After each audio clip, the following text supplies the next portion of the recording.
Hello, ഞാൻ ഇന്നൊരു simple and satisfying ആയിട്ടുള്ളൊരു ആർട്ടായിട്ടാണ് വന്നിരിക്കുന്നത്. വെറും ആർട്ടല്ല, പിക്സൽ ആർട്ടാണിത്. ഇത് ചെയ്യാനായിട്ട് ഒരു ഗ്രിഡിൻ്റെ ബുക്കിൻ്റെ ആവശ്യമുണ്ട്. പക്ഷേ എൻ്റെ കയ്യിൽ ഇല്ലാത്തത് കൊണ്ട് ഞാനത് വരച്ചിട്ട് ചെയ്തു. ആദ്യമേ തന്നെ ഈ മാർക്ക് ചെയ്ത ഭാഗത്തോട്ട് ഞാൻ ബ്ലാക്ക് സ്കെച്ച് വെച്ച് വരച്ചു. പക്ഷേ അതിന് മഷി കുറവായിരുന്നത് കൊണ്ട് വന്നില്ല. അത് കഴിഞ്ഞ് പിന്നെ ഞാൻ ഒരു പെർമനൻറ്റ് മാർക്കർ എടുത്തിട്ടാണ് വരച്ചത്. പെർമനൻറ്റ് മാർക്കർ ആയതുകൊണ്ട് തന്നെ അപ്പുറത്തോട്ട് പടരാൻ ചാൻസ് ഉള്ളതുകൊണ്ട് ഞാൻ അതിൻ്റെ താഴത്ത് കട്ടിങ് മാറ്റ് വെച്ചിട്ടുണ്ട്. ഇതാവുമ്പോൾ അപ്പുറത്തെ പേജിലോട്ട് പടരില്ല. ഇങ്ങനെ വരക്കുന്നത് ഭയങ്കര സാറ്റിസ്ഫൈങ് ആയിട്ടുള്ളൊരു സംഭവമാണ്. അതിൻ്റെ ഇടയ്ക്ക് കൂടി ഒരാൾ വന്ന് ഇവിടെ നിന്ന് ഉറങ്ങിപ്പോയി. കുറേ നേരം നോക്കിയിരുന്നായിരുന്നു. അത് കഴിഞ്ഞിട്ട് ഉറങ്ങി. പിന്നെ ഞാൻ ബ്രൗൺ കളർ സ്കെച്ച് എടുത്തിട്ട് ആവശ്യമുള്ള സ്ഥലത്തോട്ടൊക്കെ അടിച്ചു കൊടുത്ത്.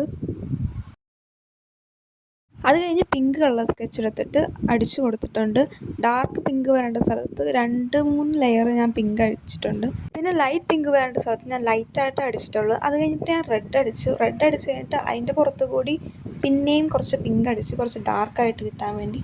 പിന്നെ റെഡ് വേണ്ട സ്ഥലത്ത്, ലൈറ്റ് റെഡ് വേണ്ട സ്ഥലത്ത് അവിടെ അടിച്ചിട്ടുണ്ട്.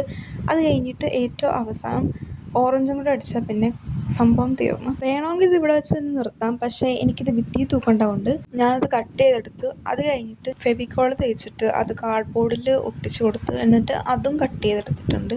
ഇതൊരു പൂച്ച വാ പൊളിച്ചിരിക്കുന്ന ഒരു പടമാണ്. കണ്ടിട്ട് മനസ്സിലായെന്ന് ഞാൻ വിചാരിക്കുന്നു. അതാണ് ഞാൻ ആദ്യമേ പറയാതിരുന്നത്. അപ്പോൾ ഇത്രയേ ഉള്ളൂ വീഡിയോ. താങ്ക്